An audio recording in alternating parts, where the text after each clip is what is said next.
You are listening to the Two and Out CFL podcast, a proud member of the Canadian Football Podcast Network. Well, thanks for pressing play on another episode of the Two and Out CFL podcast. It's Travis Currah and it is Sheldon Jones. In today's show, we got a lot to talk about. There's some possible rule changes looming in the Canadian Football League. Some minor tweaks have been made for the 2024 season already. Quarterback signing in Toronto, injuries in Winnipeg, and some preseason contests happening this weekend. 4 CFL preseason games on Saturday. I'm looking forward to that. Sheldon Jones, I just want to check in with you, man. You had a problem over the long weekend. I didn't know what you were talking about, but you said, man, I don't think I'm going to be able to make the Riders-Bombers preseason game. And I said, what was going on? But man, you've got some back problems right now. So we are bad back brothers on Two and Out. How are you feeling a few days later?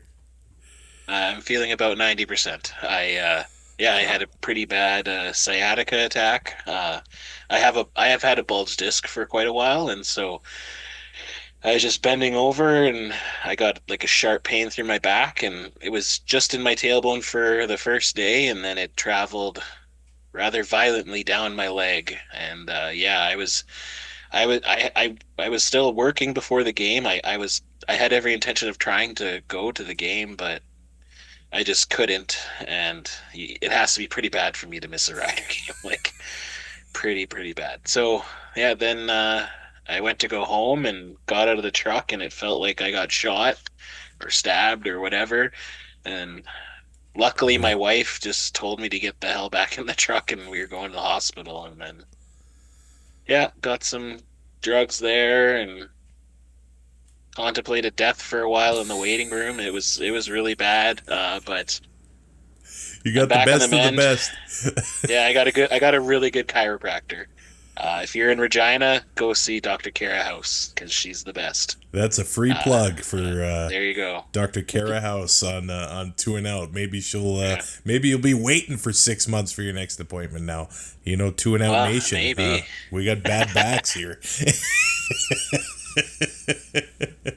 Well, I'm glad you're feeling better. I'm glad this is a big week, a big month for us as we get prepared for a new CFL season. It's like this every year, and then things calm down. We get into the groove, getting ready for a new football season. So I'm glad you're doing okay. But everybody got a punch in the gut last week when we learned that legendary sports broadcaster Darren Dutchyshen has passed away.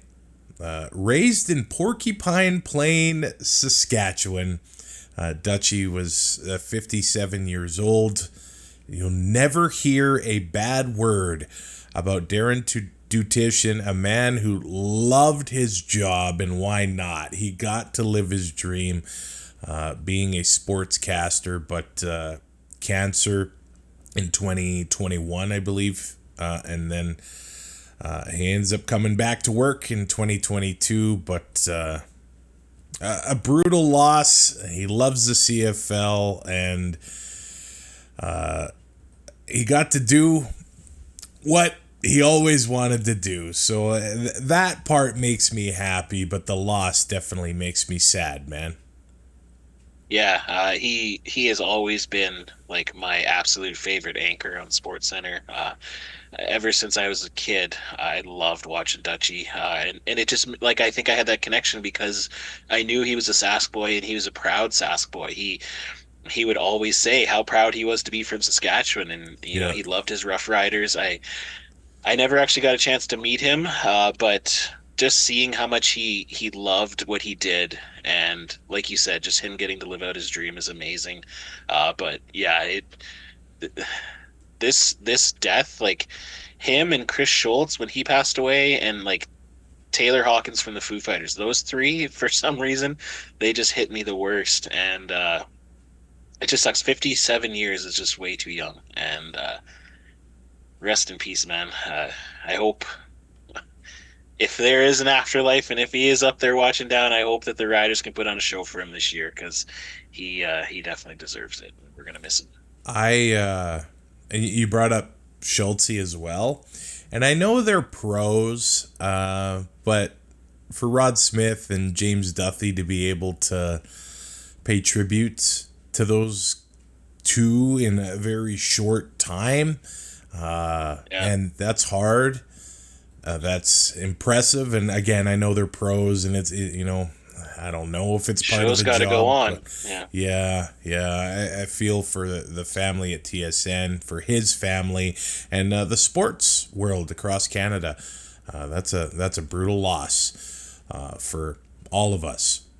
And as we talk about, and maybe this is going to include a tough story as well. We'll talk about some of the CFL rule changes that have happened this year. They're minor stuff, and there's going to be maybe more to come in the future here, but the CFL has put in some health and safety measures for this year, and that includes the expanded use of the Guardian caps. And if you don't know what I'm talking about, you maybe see some of the players in practice wearing these things, and they do look kind of funny at first. I do get used to it. I'm going to throw a picture up right now. It's from Stampeder's training camp last year, but that's what a Guardian cap looks like, and the CFL says that it brought back or down concussions 42% in 2023, which is obviously great news.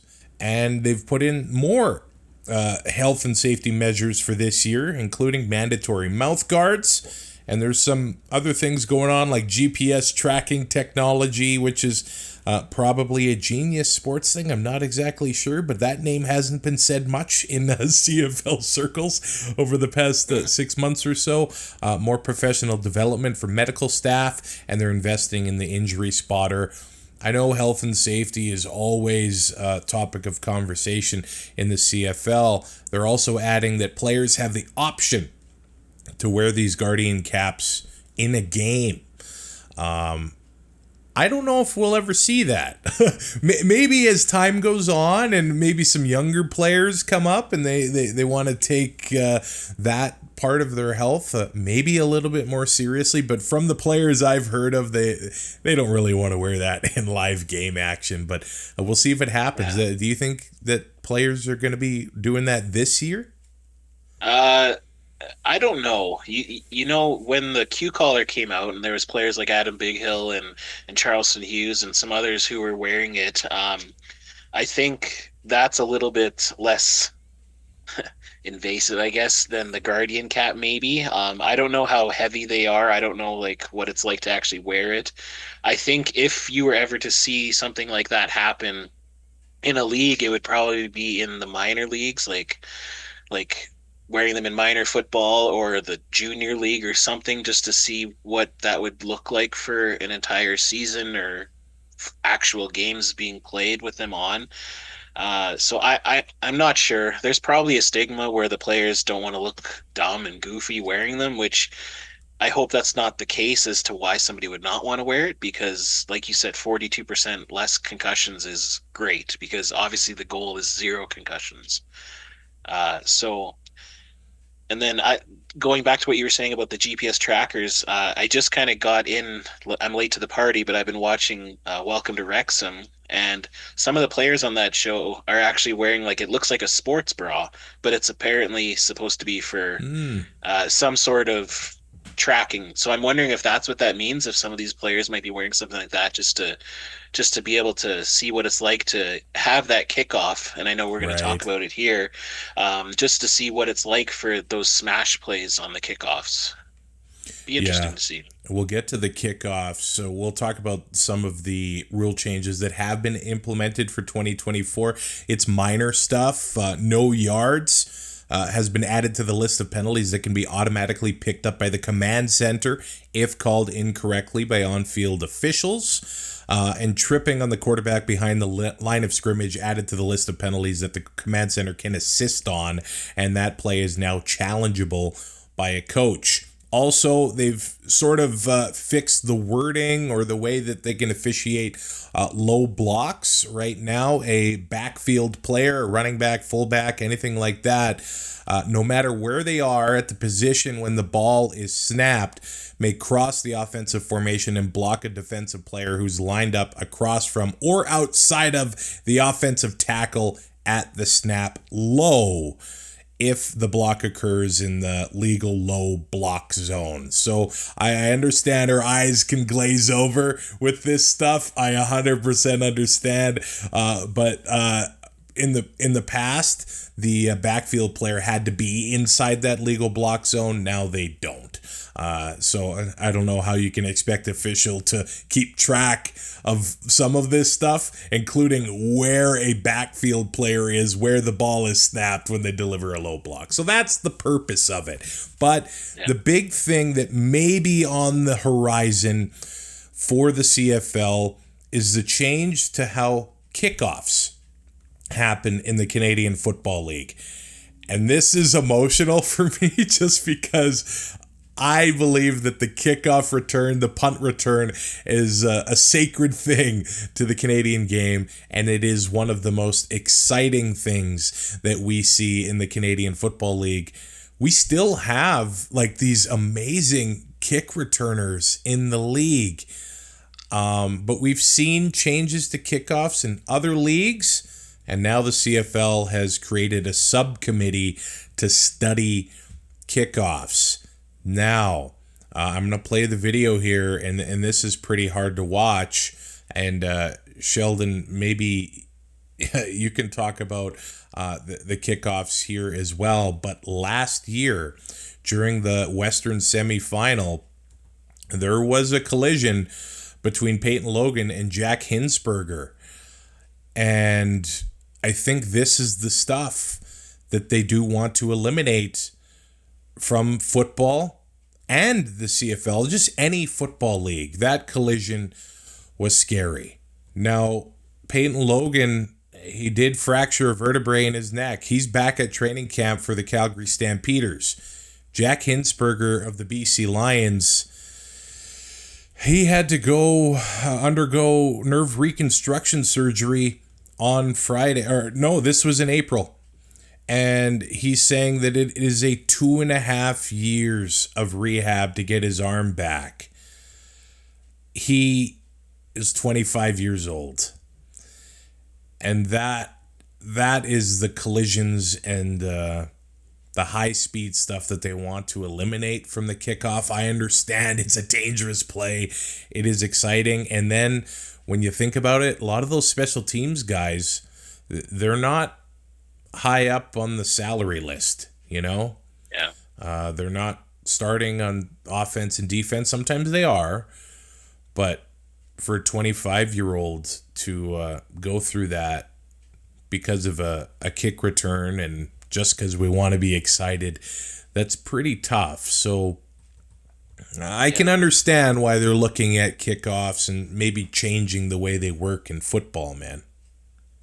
Yeah, it'll be really interesting to see how it works in the NFL this year because, as we know, there's like 98% of the kicks in the NFL just go through the end zone for a touchback. So it'll be interesting to see what kind of returns will actually happen. I know the XFL did this as well. I didn't watch a lot of XFL, so I can't really say if there was good returns or not. But I agree, like returns are huge. We have that it's such a dynamic part of our game, and I don't want to lose that, but it feels really selfish of me to not want to lose that when you see stuff like that happen, right? So it'll be very interesting, like I said, to see what the NFL does, and at the end of the day, I'm going to be for whatever is going to be safer for the players, and we'll get used to it. Like, this is what will happen. So, so in the process of coming up with the greatest receiver of all time, I've been looking at highlights. Horse collars were like a regular occurrence, and it was like whatever. Yeah, we just moved on. So little things like that going back. And that's even from the 90s, man. Not that long ago.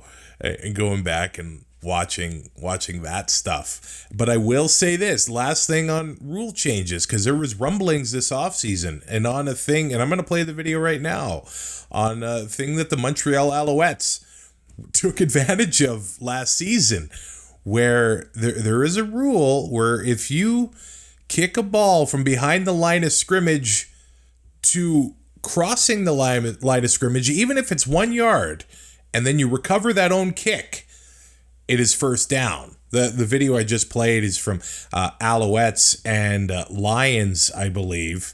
2nd and 18, Montreal. Jesh Renantwi dribbles the ball 8 inches, recovers it, and it's first down, Montreal. There was talk this offseason that maybe they would get rid of that. Selfishly, I'm glad that that's here to stay, Mr. Sheldon Jones. Me too. Like, it's exciting. And you know what? If it's going to make defenses be more honest and not, if it's 2nd and 15, you're going to have that cornerback or defensive back, like, in that 5 yards. You can't have him back, 10 or 15 yards trying just to make sure that you're going to stop the deep pass or to get in front of them, right? So it keeps on defenses honest. And yeah, Jason Moss is the only one who actually used it with his team, but why wouldn't you use it if you're another team? Because in the CFL, you need to take advantage of every little rule that you can. And this is one that, yeah, you may get pissed off when it happens against you, but if it happens for your team, it's amazing. And I'm here for it. There was a supplemental draft in the CFL on Tuesday. The Edmonton Elks have selected defensive tackle Antonio Alfano.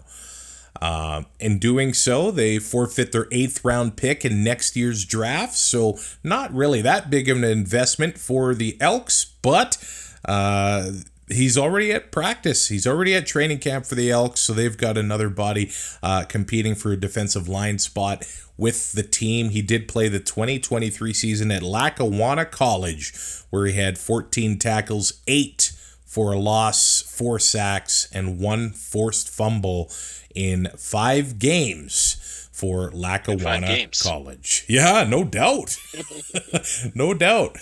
An interesting signing in Toronto, Sheldon Jones, is Nick Arbuckle is back in the CFL. Now, he did take part in the Double Blue game on Monday night. Ben Grant of 3 Down Nation reporting he had a pretty darn good showing, especially since he just showed up to training camp. He went like 13 to 14, 140 yards or something like that. So now they've got Cameron Dukes, Brian Scott, and Nick Arbuckle in that quarterback room. Does this show you that maybe they're preparing for life without Chad Kelly? It could be. You never know, because they're not very forthcoming with any media they've been doing. But yeah, I'm honestly happy because I've always had a soft spot for Nick Arbuckle. I really liked what I saw when he was in Calgary, when he was there, in relief of Bo when he got hurt. And for whatever happened, it didn't seem like he's been able to have any luck. So I hope, I want to say this because I like Cam Dukes too, and I want to see what he can do, because I think he looks like one of the next up-and-comers that, as a Rider fan, and I know this is a homer take, whatever, I need to find out who my next quarterback is going to be, because the Riders have Trevor Harris, who's 38 years old. So I'm watching every team and seeing their backups and seeing who gets in, and I want to see those people succeed, right? So isn't that guy, that next quarterback, in New York Giants uniform right now? I hope so. Believe me, I hope so. But at the same time, if we could get a guy like Cam Dukes, who, would be on his 2nd contract, then you can put a lot more players around him, instead of you're probably paying Nathan Rourke, $700,000 or $800,000, right? So, yeah, Nathan Rourke is the dream. Obviously. Look, come on, like Capital Auto Group could probably get him a souped up, truck and for sure, and then unlimited blizzards from the Elphinstone DQ. Like, come on. Hey, I did that to Weston Dressler. Say it here first. Nathan Rourke, you get the Weston Dressler treatment for Well, let me Blizzards. say first, best of luck to Nathan Rourke in achieving Yeah. that NFL dream. But if he were to say return to the CFL in 2025 or 2026, that whole offseason will be a bidding battle, and I just want to see what every team is going to throw at him. I'm so fascinated by that. It'll be crazy because it'll be like that one season where Michael Riley and Bo and Yeah, who else was it? Somebody else where they were all free agents and is like who's going to get who, but now it'll be just one guy. yeah, and yeah. and 9 teams will be all after that one guy cuz you can't not take a flyer on Nathan Rourke. So Yeah. but let's get back to this season, Travis. Yeah, let's get back to the season. Now, what also makes me happy is that the Chad Kelly news is buried at this part of the show and this part of the news cycle, Yep. but it's hard not to talk about it because there was a bizarre sequence that happened last week as well.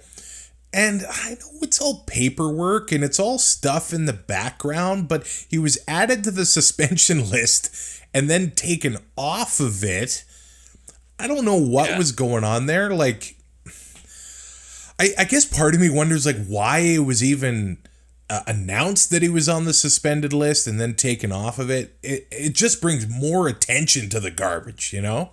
Yeah, but there's a lot of fans, and I see it in a lot of different fan bases where they are scouring that transactions page on the CFL website to just see, like, oh my God, this person was released and then signed. So that means that he, restructured his contract. They want to get first dibs on this news. And so I understand the people who are looking after that.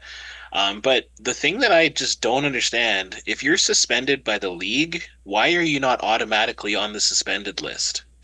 Like, you think that would just be, unless you actually have filed an appeal, you should be suspended. And I don't understand why a suspended player would be able to participate in practice. I know he's not now, but in my opinion, like you have the 6 game injured list, right? If you're on the 6 game injured list, you can't come back. You can't even be at practice until the week before you're back to playing. And that makes sense because then you have that week to get ready. So it should be that if you're suspended, that same thing happens. You can come back the week before. And I know suspensions are usually 1 or 2 games, and this is unprecedented to have a 9 game suspension, but yeah, it just doesn't make sense why they would put him on, take him off. It's like somebody got mad that they put him on, or somebody found out and then they had to take him off. It just doesn't make sense. He finally released a statement last week as well, saying that he had to take time to process the findings from the CFL investigation released. And he said, because they were not consistent with the person I am, nor the team and community leader I strive to be. I want to be the leader who brings people together, and I strongly believe that all workplaces should be safe and healthy for every member of the team. Now, I guess he's withdrawing from training camp. He says he wants to, earn his reinstatement in the CFL. That's one of the conditions, that he has to go through counseling and courses and show that he's serious about improving himself. It still feels kind of dirty to be talking about it, and it feels very late in the process.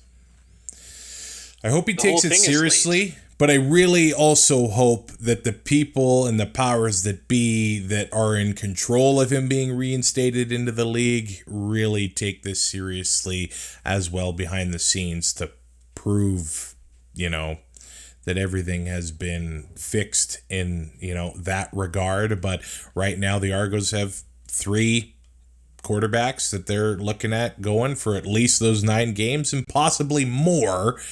And that's, I don't know about you, that's what I would like to focus on going forward. And maybe if he's getting ready to come back, we'll talk Chad Kelly again. But until that time, Arbuckle, Dukes, and Scott, those are the guys in double blue. Now, the Riders and the Bombers did have a preseason game, May long. We talked about it, 25-12 victory for the Rough Riders. Now, the Bomber veterans, they didn't really get much time at all in this one. We did talk to Britton Gray the Rider Reporter for the Green Zone, and you can head to our YouTube channel and check out our 2024 preview for the Rough Riders. And we're going to get to every team on the YouTube channel before we release the massive Super Avengers style podcast the week of week 1. But you can get a head start on that on YouTube. He was mostly impressed, and the highlights as well. Shout out to CFL Plus for giving us access to the preseason game. Shea Patterson looks like he definitely has a leg up on that backup job at quarterback in Saskatchewan, even though I think fans were, and maybe it was Dolegala taking a shot at the NFL and then going to BC that Saskatchewan said, well, we got to bring Fine back. And Patterson, I think a lot thought Dolegala was going to be in Saskatchewan for a while. But Patterson does seem like he's going to be the backup QB going into the season. I hope so. I think he has a better ceiling right now. I think we've seen what Mason Fine is. He's had enough games. I think that we can tell that, he's accurate, but his height does not help him because it's hard for him to see over top of those big, 6'8" linemen that are in front of him, right? So, but Shea Patterson, like his collegiate career was pretty impressive. So I think hopefully we can see that. And if I'm being honest, I didn't really care for what I saw out of Antonio Pipkin either. I liked Jake Cohn better. And for somebody who, he was in the USFL last year, or UFL or whatever it was, and so he got some professional time there. But if you can have Patterson in there and you can have Cohn as your third string, you're saving money because Pipkin and Fine are making more than them because they've been in the league for longer, right? So the thing that still worries me though is none of those quarterbacks I think are I'm comfortable with if Trevor Harris goes down right now. So that's a little bit shaky ground right there. But I did like what I saw. Patterson was 3 for 3. He had a really nice touchdown. I think he had another really nice pass that was taken away when Aju Squared got called offside there. That's right. That's his name now. And but I hope that they give Patterson like a really good look in this game on Saturday because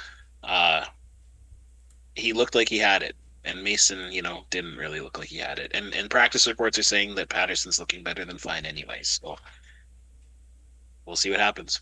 Chris Shrevler got time at quarterback for the Bombers, 7 for 8, 65 yards. He also had 3 carries for 25 yards. That is going to be where he's going to be a threat for the Bomber offense this year. And hey, if you're playing the run, I think they're going to use it as a strategy to burn you deep at times with Chris Shrevler. I really think that we got to pay attention to the Bomber offense again this year. They got off to a fast start in 2023. Kenny Lawler says his goal is over 2,000 yards and 23 touchdowns. I think he's got the ability to do it. But they've got a lot of mouths to feed in Winnipeg with Dalton Schoen and Nick Dembski. So that might eat into that Project 2K for Kenny the King. But I definitely want to see him pull it off. They had Terry Wilson at quarterback for the Bombers, 10 of 15, 115 yards and a touchdown. But yeah, again, not many starters seeing action for the Winnipeg Blue Bombers at all. But there is some injury news coming out of Winnipeg over the past week and a half or so that is probably concerning for the team, as defensive backs Noah Hallett, Jamal Parker have been added to the 6-game injured list. Defensive lineman Cameron Lawson has been added to the 6-game. Canadian guy, they're actually expecting him to maybe miss more than 6 games. But the big one, Sheldon, is linebacker Adam Bighill hitting the 6th game. They've already said he's probably going to miss week 1. They're hoping he doesn't miss the full 6 games. But I would say maybe the undisputed leader of that Winnipeg defense, and with him out at the beginning of the year, I mean, that's rough for those Winnipeg Blue Bombers. Maybe they will have to score a lot early in the season. Yeah, it's a huge loss, and with Dembski and Oliveira not having taken part yet in training camp too, that's pretty huge because that's three of their top, I'd say, 10 players that might not be in the lineup for that first game. So uh, it'll be interesting to see what backups can step in their place, and maybe make some of those guys expendable. Who knows what's going to happen here? I think in the past few seasons, the missed COVID season and the shortened 2021 season, I know this is going back a few years, but the Bombers had the most continuity, so they were able to start faster than any other team in the league. Like, it seemed as soon as week 1 came, they were polished. Maybe this year's a little bit different. I'm not exactly sure. Now, Kyrie Wilson will step in and take a lot of snaps at linebacker as Adam Bighill misses. And you mentioned Dembski and Oliveira here. I will say that Mike O'Shea kind of treats his veterans almost than any other head coach in the league. We can analyze those injury reports all we want, but he trusts his vets. He gives them time off, and I think that's why they like playing for him so much. Like, I would like that as a player as well.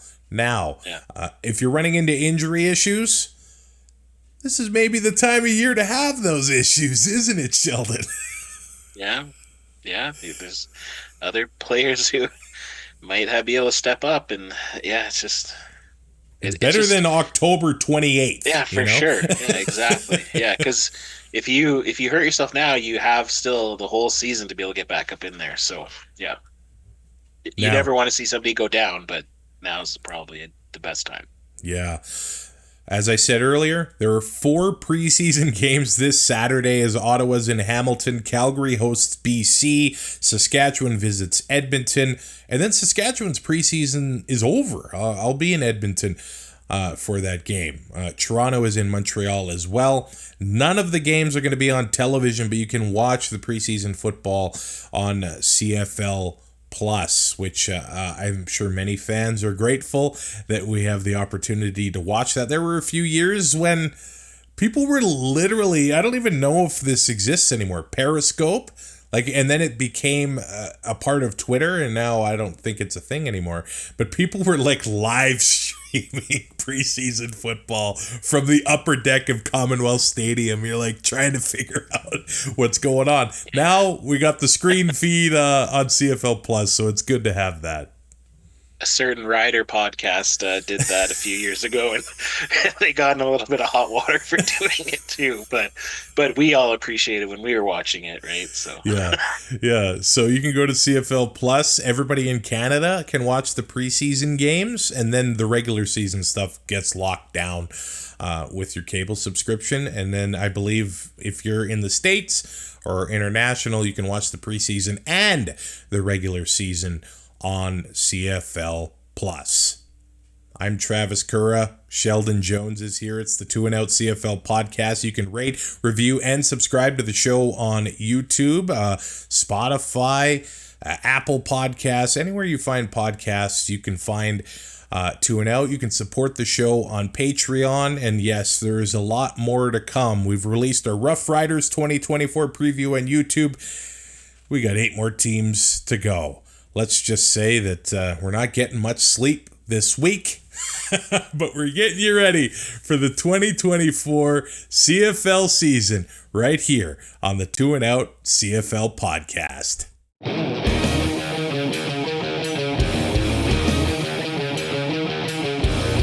Thanks for listening. Find more great shows like this at CF Pod Network on Twitter.